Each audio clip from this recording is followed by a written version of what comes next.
नमस्कार माझ्या सर्वांना. मी शिवानी. गावाकडच्या स्वादमध्ये आपलं खूप खूप मनापासून स्वागत आहे. तर आज मी तुमच्यासोबत शेअर करत आहे मसालेदार चमचमीत असलेली फणसाची भाजी, ज्याला कटलची भाजीसुद्धा म्हणतो आपण. एकदा तुम्ही ना ही रेसिपी नक्की बनवून बघा, तुम्हाला नक्की आवडेल. कारण की मी जेव्हा बनवली ना, ही फर्स्ट टाईम बनवली मसालेदार, पण खूप छान झालेली होती. म्हणून मी तुम्हाला म्हटलं की एकदा तुम्ही अशा पद्धतीने बनवून बघा. तर काय करायचं, फणस आणायचे, त्याला धुवून घ्यायचं, नंतर कुकरच्या भांड्यात टाकायचं, थोडंसं पाणी टाकायचं 1-1.5 ग्लास, सोबतच चवीनुसार मीठ आणि थोडीशी हळद टाकून याला 2 शिट्ट्या होईल इतपत आपल्याला शिजवून घ्यायचं आहे. आता जोपर्यंत फणस शिजत आहे तोपर्यंत आपण काय करायचं, मसाला भाजून घेऊ. मसाला भाजण्यासाठी कढाईमध्ये थोडंसं तेल टाकायचं, 4-5 स्लाईसमध्ये कट केलेले कांदे टाकायचे, सोबतच सुकं खोबरं, थोडेसे शेंगदाणे, चणा डाळ, थोडीशी तीळ आणि थोडेसे धनिया, सोबतच थोडंसं मोहरी आणि 1 चमचच्या जवळपास जिरं आणि खाकस. हे सगळे मसाले ना आपल्याला छानपैकी असे घरी अवेलेबल राहते आणि तेच आपल्याला घ्यायचे आहे आणि त्याला छानपैकी तांबूसर होईल इतपत आपल्याला भाजून घ्यायचं आहे. आणि तुमचं फणस शिजलं असेल तर त्याला काढून घ्यायचं एखाद्या चाळणीमध्ये आणि थंड होऊ द्यायचं. जोपर्यंत फणस थंड होत आहे तर मसालाही भाजून झालेला आहे, तर त्यालाही सुद्धा थंड होऊ द्यायचा. त्याआधी आपल्याला टमाटर, मिरची आणि कोथिंबीर याच्यावाला पेस्ट तयार करून घ्यायचा आहे. नंतर जो भाजलेला मसाला आहे ना, त्याच्यासुद्धा पेस्ट तयार करून घ्यायचा आहे. दोन्ही मसाले तयार झालेले आहे, म्हणजे पेस्ट तयार झालेले आहे आणि फणससुद्धा थंड झालेला आहे. तर कढाईमध्ये तेल टाकायचं आणि फणसाला छानपैकी असं तेलामध्ये थोडंसं परतवून घ्यायचं आहे. आता काय होते की तुम्ही सपोज थोडंसं मऊसर आणलं असेल ना फणस, तर तुम्ही याला बॉईल न करता डायरेक्ट तेलामध्ये फ्राय करूनसुद्धा म्हणजे काढू शकता, भाजी बनवू शकता. बट हे थोडंसं जट्टर होतं म्हणून मी याला थोडंसं 1-2 शिट्ट्या होऊ दिल्या आणि त्यानंतर तेलामध्ये थोडंसं परतून घेतलं आणि थोडंसं 1-2 मिनटंच ठेवायचं आणि नंतर काढून घ्यायचं. काढल्यानंतर काय करायचं, त्याच कढाईमध्ये आणखी थोडंसं तेल टाकायचं आणि भाजी बनवून घ्यायची आपल्याला. त्याला मी अगोदर काढून घेते तेलामध्ये. तुम्ही याला छानपैकी असं कोरडं असलं ना म्हणजे फणस, तर तुम्ही पनीर जसे आपण थोडेसे क्रिस्पी होईपर्यंत भाजतो ना, तशा प्रकार पण याला तुम्ही तळू शकता आणि म्हणजे भाजी बनवू शकता. तर यामध्ये मी थोडंसं आणखी तेल टाकलं, सोबतच त्यामध्ये जिरं, थोडीशी हिंग, थोडंसं 1 तमालपत्र आणि थोडीशी दालचिनी व मोठी इलायची टाकली.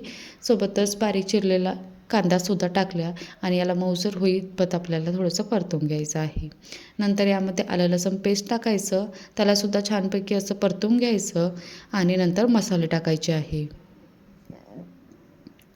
जेवढे हे सगळे वस्तू ना तेलामध्ये छानपैकी शिजेल ना, तेवढी भाजी तुम्हाला छान वाटेल खायला. तर यामध्ये मसाल्यामध्ये मी लाल तिखट, हळद, चवीनुसार मीठ, धनिया मसाला, जिरा मसाला, गरम मसाला हे मसाले घेतले होते. त्याला तेलामध्ये होऊ दिलं. त्यानंतरच त्यामध्ये टोमॅटोची जी प्युरी बनवली होती ती टाकली. तिलासुद्धा छानपैकी अशी तरी येईल इतपत आपल्याला म्हणजे थोडंसं लो फ्लेमवर शिजवून घ्यायचं आहे. तर बघू शकता छानपैकी अशी तरी आलेली आहे. तर जो भाजलेला मसाल्याचा पेस्ट होता ना, तो यामध्ये मी टाकत आहे. तर त्यालासुद्धा टाकायचं, मिक्स करून घ्यायचं आणि यालासुद्धा तेल सुटेल इतपत आपल्याला लो टू मीडियम फ्लेमवर शिजवून घ्यायचं आहे. कारण की काय होते, कोणत्याही भाजीमध्ये ना हा मसाला जो आपण टाकतो ना, तो छानपैकी असा शिजला ना, तर भाजी ना अतिशय छान वाटते. तर याला मी झाकून 1-2 मिनटं असंच बघू शकता तेल सुटेपर्यंत याला शिजवून घेतलं. नंतर याला आणखी एखादा मिनटं ठेवलं मी झाकून असंच, की थोडासा आणखी म्हणजे शिजेल तर आणखी भाजी छान वाटेल ह्यासाठी. तर मस्तपैकी अशी तरी झालेली होती आणि मसालासुद्धा छानपैकी शिजलेला होता.